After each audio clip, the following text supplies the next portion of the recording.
On a suivi Julien Fournier, le haut couturier qui habille de nombreuses stars du musée Grévin. Parmi elles, des actrices mondialement connues. J'ai eu la chance, il y a quelques années, d'habiller Audrey sur un film qui s'appelait La Fête des Mères. Et ça s'est tellement bien passé que quand Audrey Fleurot est rentrée à Grévin, elle a demandé de se faire habiller exclusivement par la maison Julien Fournier de couture.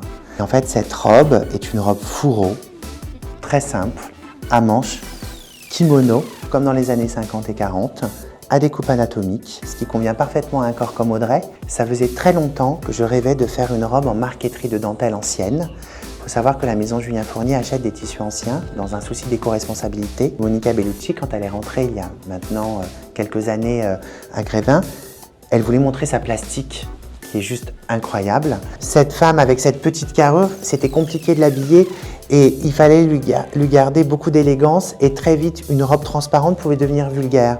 Donc ouvrir les corps sur des fenêtres avec du tulle illusion, des incrustations de broderie, tout en restant élégant, c'était un vrai challenge pour la maison Julien Fournier et je crois qu'on s'en est bien sorti.